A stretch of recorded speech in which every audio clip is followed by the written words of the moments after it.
Hello, guys. It's time to talk about this disgrace. We all know I like all of the Ice Age movies. I would say that until this movie existed. Ice Age: The Adventures of Buck Wild is an absolute disgrace to the Ice Age franchise. And I'm saying that, okay? And people were like, really? You liked Collision Course? Well, at least Collision Course kept the Ice Age-ness in the movie. It still was an Ice Age movie. This is a sloppy put together movie that's, you know what? We need something new on Disney Plus for January of 2022. Let's bring back Ice Age because that made a lot of money. And that's basically Disney's view of movies now. It made a lot of money. So let's make a sequel. Okay? That's why we got a Frozen 2. Okay? And basically, that's why we don't have a sequel to Alita. It's because Disney's gonna keep that franchise in the chains of obscurity. Meanwhile, let's have another Ice Age movie. Yeah, another Ice Age movie. I watched it on one of those sites online, and I can tell you, it is not even worth even watching it on even one of those sites because it is. It's just that bad. So let's talk about the story of Ice Age Adventures Buck Wild. Because there's really no point in spoiling the story. Because it's just. Why? So basically, the story is about Crash and Eddie. Basically, they want to be on their own now. And basically, they also explain the entire history of the Ice Age franchise at the beginning of the movie. Where's Pizzas? Okay, where's Scrat? Okay, and they said, and what the hell is all the other Ice Age characters? It's just the main cast, the main guys from the first movie, Ellie and the two possums. That's the entire. It's like, I get it, this is a lower budget movie, but come on. And again, they all stick together at the end of the movie. Okay, I get you don't want to include all those other side characters that were included in Ice Age 5, but at least it could have added Pizzas, her boyfriend, and Granny. Those were the three essential, and of course Diego's girlfriend and the one swath. But again, those one swath was just restricted to, of course, that one, the Fountain of Youth, basically. So overall, Ice Age: The Adventures of Buck Wild is a movie that exists. Basically, overall, we have it. Okay, basically, the possums somehow stumble into the dinosaur world, the lost world. They somehow stumble into the lost world. Okay, they somehow stumble into the lost world. Okay, and in fact, this movie has a higher score on Rotten Tomatoes than Collision Course.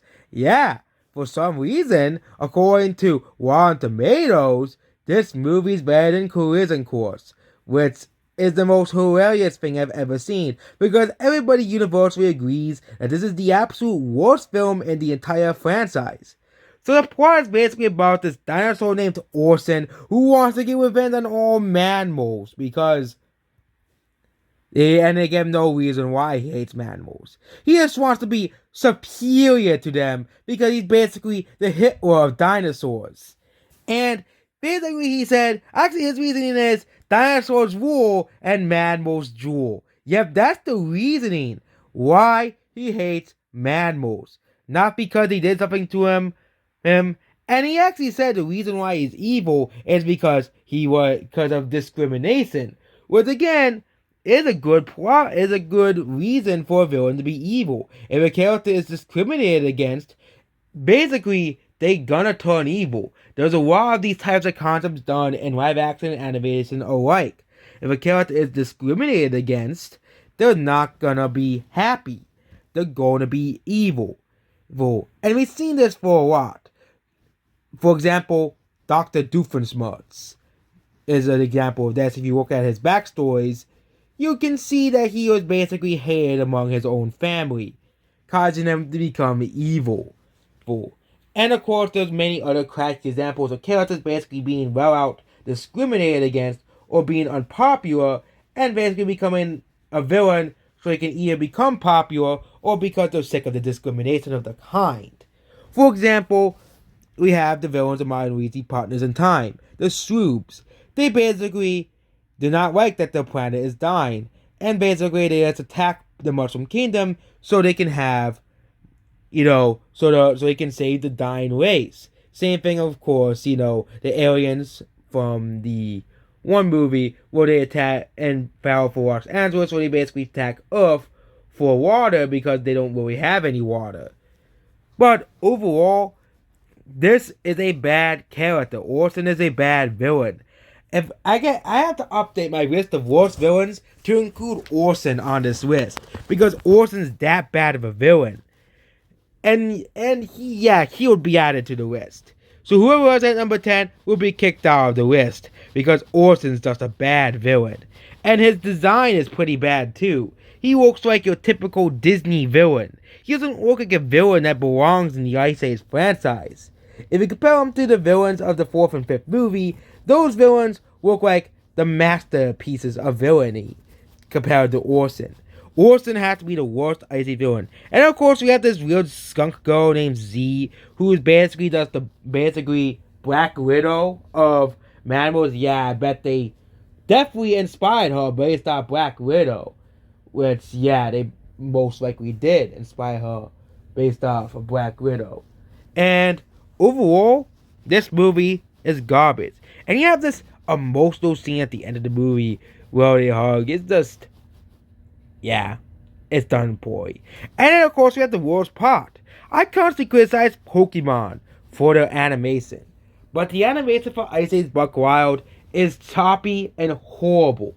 It's abysmal. It's horrifying. The animation looks like a bad CG fan film, okay? I bet you'll probably see fan Ice Age movies that look better than this movie. And the difference between those and this movie is a professionally released and produced movie. So overall, if you want to watch this movie, if you have Disney Plus, you can suffer through watching this. And I have the worst news for you. Guess what? They're making an Ice Age 7. Yeah. Oh no. They're making a 7th movie.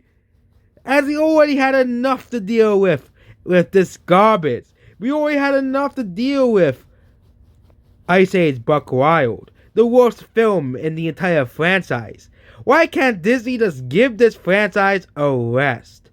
So overall, Ice Age Buck Wild is a complete disgrace to this entire franchise. And overall, I don't want to see Ice Age 7 if Buck Wild was as bad as it is. I'll give this movie its well-deserved 1 out of 10. It'll be going in the league with Dragon Ball Evolution and Star Wars The Last Jedi as the biggest disgraces to the franchises ever made. Goodbye.